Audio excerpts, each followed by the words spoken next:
Getting the main idea or topic sentence. Performing well on reading comprehension section requires an immense amount of concentration, since you will have to read stories or passage that you do not actually care about and figure out what words you have never seen before mean. So, before ka daw mag-perform ng maayos sa reading comprehension section, kailangan meron kang immense amount of concentration. This, yung concentration, if hindi ka nagko-concentrate, syempre, di ba, hindi mo naman siya maiintindihan. So, next. Here are some ways on how to take the reading comprehension section. First one is convince yourself that the passage is really interesting. Syempre, dapat mong i-convince yung sarili mo na interesting yung binabasa mo. Kasi kapag hindi mo kinonvince yung sarili mo, hindi mo siya maiintindihan, hindi ka nag-focus, hindi ka interested dun sa binabasa mo. Second, the important parts. The important parts are introduction and conclusion. Usually, dyan nila nilalagay yung mga important details. Kaya, important parts, yung introduction and conclusion. And lastly, look for things like the tone of the passage, assumptions the author makes, and evidences presented. So, ayun, tignan nyo daw yung tone ng passage or yung assumption na ginawa ng author or yung mga evidences na nandun sa binasa nyong passage or story. Okay, next slide. Main idea or topic sentence. The main idea is the central or most important idea in a paragraph or passage. It states the purpose and sets the direction of the paragraph or passage. So yung main idea daw, yun yung central or yung most important part nung binabasa mo. And doon sa main idea na yon or yung topic sentence, nandun yung purpose and nakaset doon yung direction kung saan papunta yung binabasa nyo. Kung anong topic niya, kung saan ito, kung ano yung tinutukoy ng author doon sa binabasa nyo. Okay, next slide.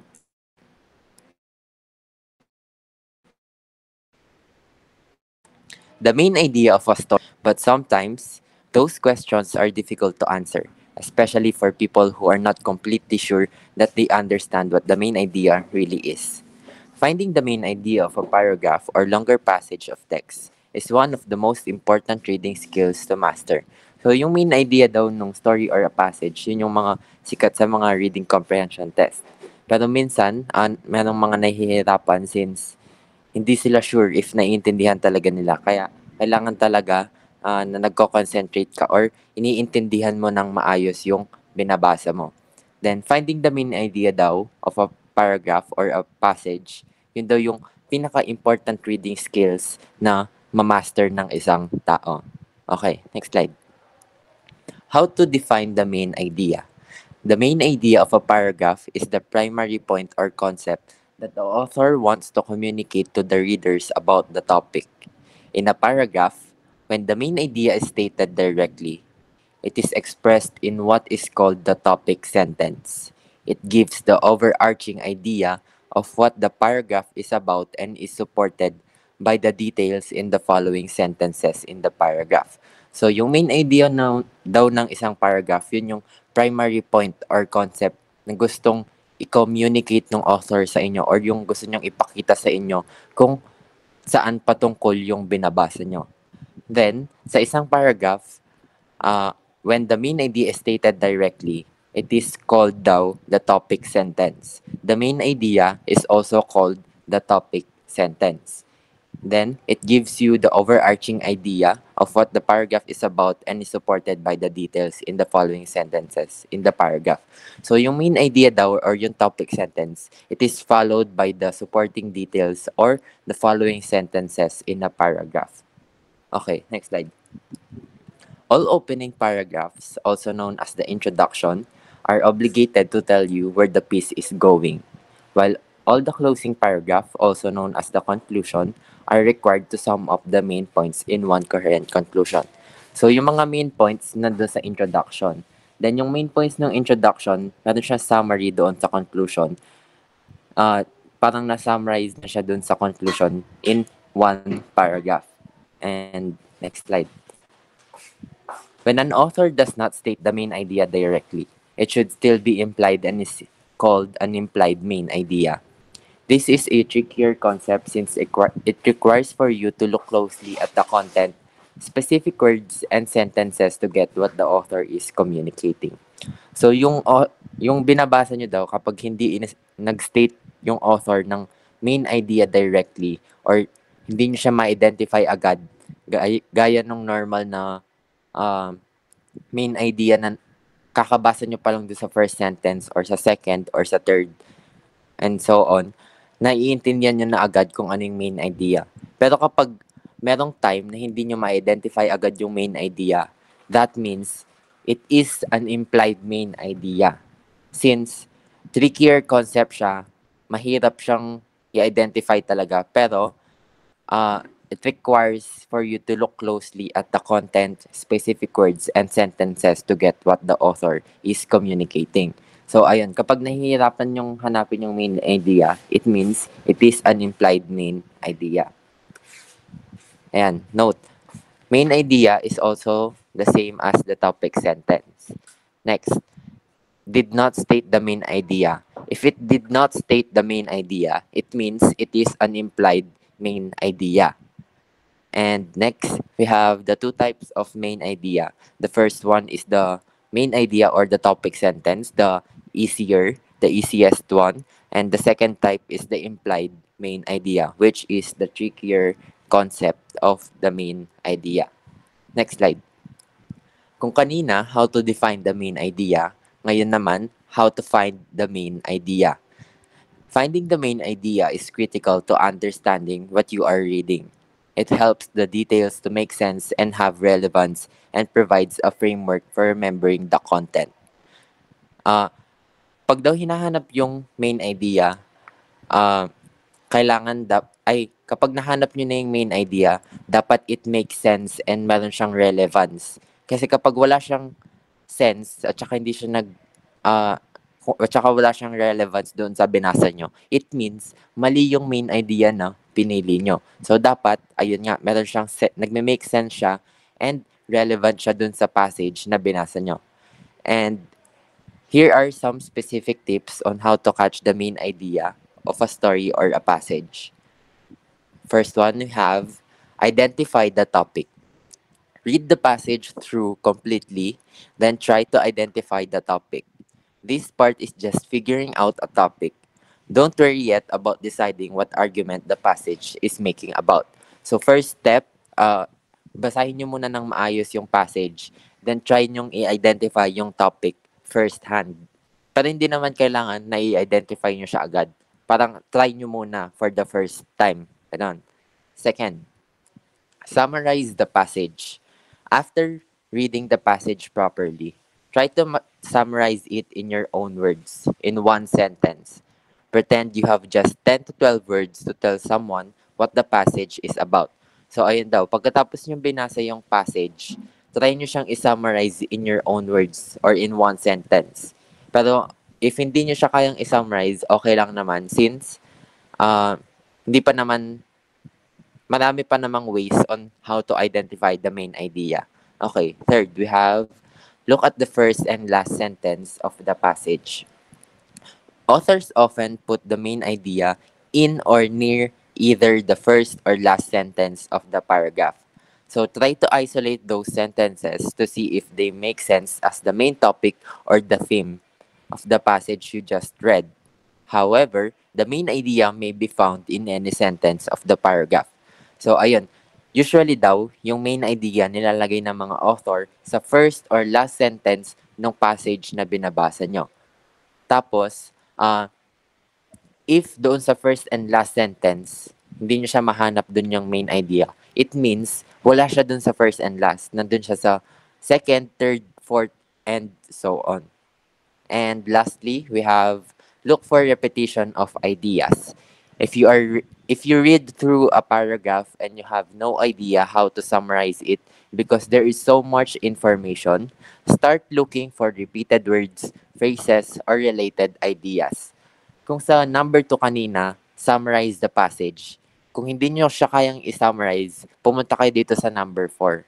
Kasi, Ito, sabi niya, if you have no idea how to summarize it because there is so much information, tumingin na lang kayo dun sa mga repeated words, phrases, or related ideas. Okay, next slide. Ayan. To find the main idea, ask these questions. So, etong dalawang questions lang, kapag tinandaan nyo yan, mahanap nyo na agad yung main idea.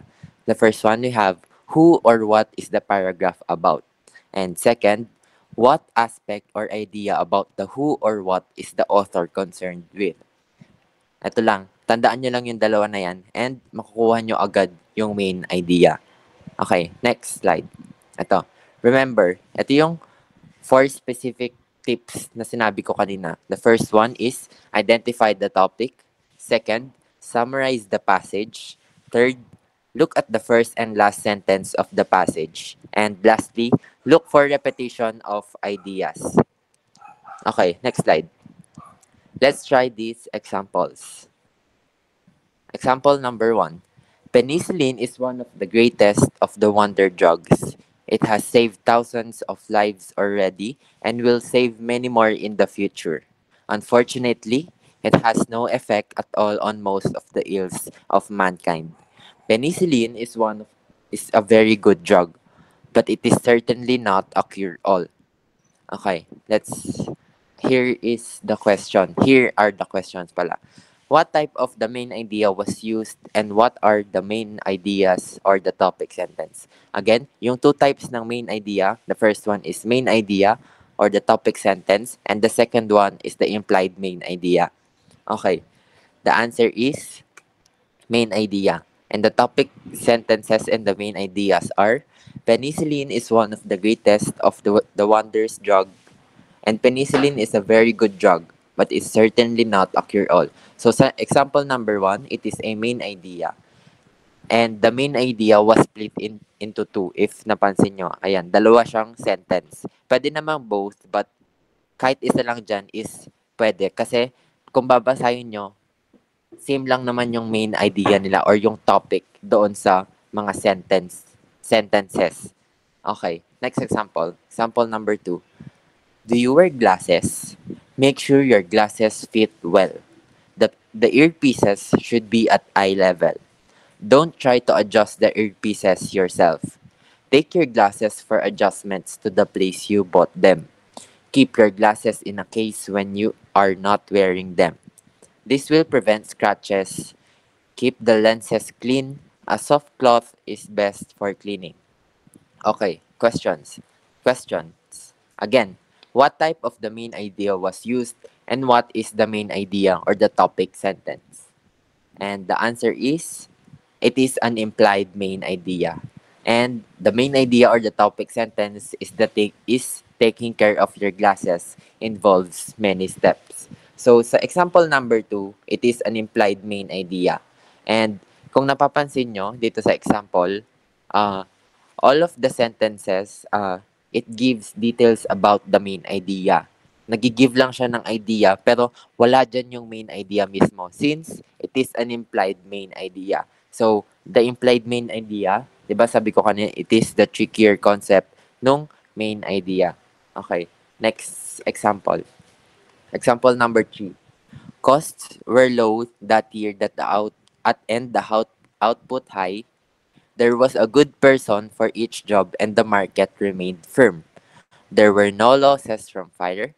All in all, it was the best years in the history of the company. Okay, question again. What type of the main idea was used and what is the main idea or the topic sentence? And the answer is, it is a main idea. And the topic sentence or the main idea is, best years in the history of the company. And dito sa example number 3, and yung first 3 sentences niya, it gives explanation why it was the best year. So, hindi yung first one, yung first sentence, yung main idea, but it is the last. It is yung history ng company, not the cost.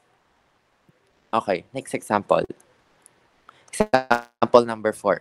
It is often said that the lightning never strikes twice in the same place, but this isn't true. Go ask the forest rangers Rangers who spend their summers as firefighters will tell you that every thunder shower brings several bolts of lightning to their lookout stations. Okay, question again. What type of the main idea was used and what is the main idea or the topic sentence? And the answer is it is a main idea.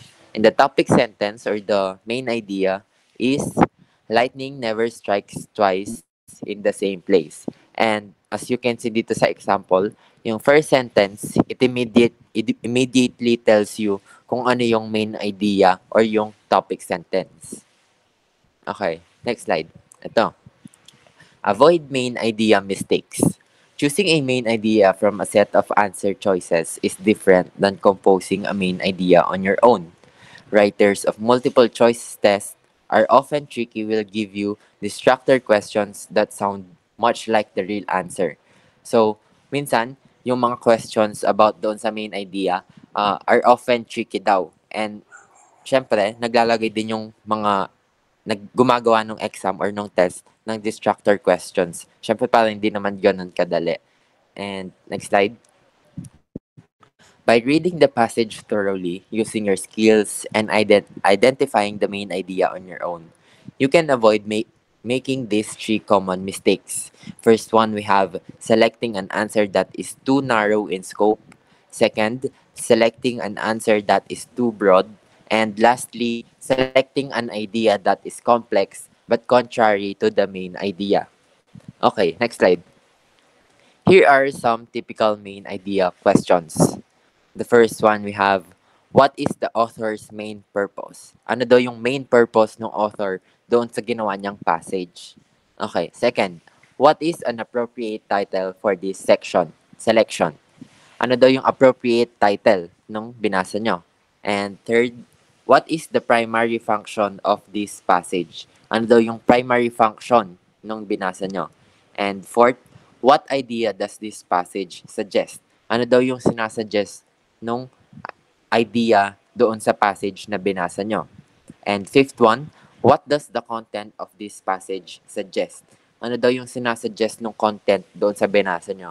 Kung doon sa fourth one, idea siya. Dito naman sa panglima, it is the content. Ano daw yung sinasuggest nila? And lastly, what idea was not discussed? Negative question. This last one is a negative question since the word not is there. It means it negates, nag-negate siya dun sa question. So therefore, it is a negative question. So sabi nila, the easiest question is the last one. Kasi kung ano lang yung wala dun sa passage, yun yung answer. Yun yung hahanapin nyo lang dun sa choices doon sa last question. Okay, next slide. Ito. Here are some tips for the questions. First one, read the questions first before reading the passage. Kasi kapag binasa nyo muna yung questions, tapos binasa nyo na yung passage, after nyo magbasa ng question, parang alam nyo na kung ano yung hahanapin nyo dun sa passage dahil alam nyo na yung questions doon sa ilalim. And next, familiarize yourself with the question types. Yung mga question types, itong 6 na to. Kahit tandaan, kahit dyan lang kayo mag-focus, okay na kayo. And next, beware of extreme words or highfalutin words. Yung mga mahirap intindihin na hindi normal person, like in an daily pagsasalita, yung hindi niya ginagamit yung word na yun. So, mahirap siyang intindihin. So, dapat beware kayo doon sa mga words na yon. And lastly, no to speed reading. Speed reading yan, not iwan lang yung G. No to speed reading. Kasi kapag nag-speed reading kayo, hindi nyo naman siya maiintindihan properly. If hindi nyo siya naintindihan ng properly, paano nyo masasagutan yung main idea kung hindi nyo naman talaga naintindihan yung binasa nyo? Okay, next slide. Ay, tapos na pala. So, thank you. And, ayun lang. Thank you.